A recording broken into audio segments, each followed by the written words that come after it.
আসসালামু আলাইকুম। সময়টা ভিন্ন রকম যাচ্ছে। একদিকে ঈদের খুশি, এর পাশাপাশি আমি যে দুই রাষ্ট্রের নিউজ করে আপনাদের অনেকের কাছে পরিচিত বা আপনাদেরকেও বিশ্ব পরিমণ্ডলে রাশিয়া নামক রাষ্ট্র এবং সেখানের one and only Bluetooth king ঝুকেঙ্গা নেহি সালা পুতিন কাকুকে পরিচয় করে দিয়েছি, এমনকি ইরানকে পরিচয় করে দিয়েছি। আজকের এই ভিডিওতে আরও একটা ধামাকাদার ঈদ খুশির খবর। ইরান, ইসরায়েল এবং মার্কিন যুক্তরাষ্ট্রের যুদ্ধে একটা নিউজ একটু পিছনে পড়ে গেছে, সেটা হচ্ছে রাশিয়া এবং ইউক্রেন যুদ্ধে আসলে কি হচ্ছে। যুদ্ধ কি শেষ হয়ে গেল?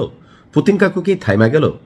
এই যে মার্কিন যুক্তরাষ্ট্র, ইউরোপীয় ইউনিয়ন এবং তাদের মিত্ররা এই মুহূর্তে ইরানকে নিয়ে ব্যস্ত, এই সুযোগটাকে কাজে লাগিয়েছে ভ্লাদিমির পুতিন।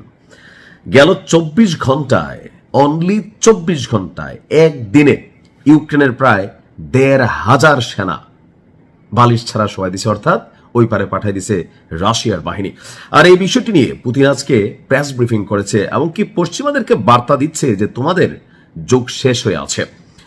একদিনের ব্যবধানে আপনার রাশিয়া ইউক্রেন যুদ্ধে সর্বশেষ আপডেট হচ্ছে রাশিয়ার প্রতিরক্ষা মন্ত্রণালয় থেকে বলা হচ্ছে যে ইউক্রেনে বিশেষ সামরিক একটা অভিযান চালিয়েছে রাশিয়া, আর এতে এই বাহিনীটির 1,275 জন সদস্য নিহত হয়েছে, এমনকি 245 জনেরও বেশি আপনার এই মুহূর্তে মৃত্যুসজ্জায়। রুশ প্রতিরক্ষা মন্ত্রণালয়ের তথ্য অনুযায়ী ইউক্রেনীয় বাহিনী রাশিয়ার ব্যাটল গ্রুপ নর্থের দায়িত্বপ্রাপ্ত এলাকায় 259 জন, ব্যাটল গ্রুপ ওয়েস্টের এলাকায় 180 জন, ব্যাটল গ্রুপ সাউথ এলাকায় 180 জন, ব্যাটল গ্রুপ সেন্টার এলাকায় 375 জন, ব্যাটল গ্রুপ ইস্ট এলাকায় 260 জন, ব্যাটল গ্রুপ নিপ্রো এর দায়িত্বপ্রাপ্ত এলাকায় 35 জনেরও বেশি সৈন্য হারিয়েছে। এখন এই খবর আসার পর ইউক্রেনের তো মাথা গরম যে আপনারা প্রতিনিয়ত আমেরিকার উদ্দেশ্যে আজকে জেলির যে বক্তব্য সেটা হচ্ছে যে এই মুহূর্তে ইউক্রেনকে এতিম করে দেওয়া হয়েছে। তাদের যে দাতা সদস্যগুলো, যাদের ভরসায় এই যুদ্ধ বা লড়াইয়ের তারা চিন্তা করছে, সেই দাতা সদস্যরা যখন এই ধরনের পল্টি নিচ্ছে, তখন ইউক্রেনের জন্য এই যুদ্ধ চালানো কঠিন হয়ে পড়েছে।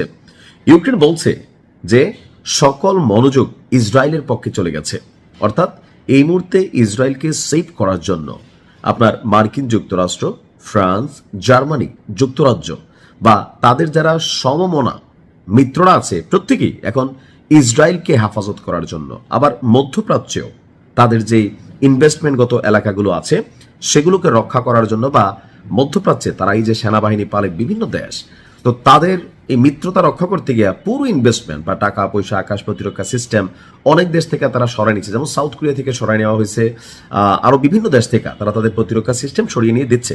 এখন ইউক্রেনের যেই বক্তব্য যে আমাদের দিকে কারোর কোনো নজর নাই, এখন পুতিনের বক্তব্য কি? পুতিনের বক্তব্য হচ্ছে এই মুহূর্তে বিশ্বজুড়ে যে যুদ্ধের দাবানল পশ্চিমা শক্তিরা করার চেষ্টা করছে, রাশিয়াকে দাবানোর চেষ্টা করছে, ইরানকে দাবানোর চেষ্টা করছে, কোনোটাতেই তারা সফলতা পাবে না।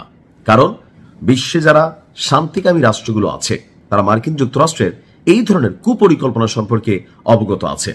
এমনকি ইউক্রেনে আগামী 1 সপ্তাহ বিশেষ অভিযান চালাবে রুশ সেনাবাহিনী। अभी तो शुरू हुआ है, पिक्चर अभी भी बाकी है। पुतिन काकुर जय होक। अस्सलामु आलैकुम।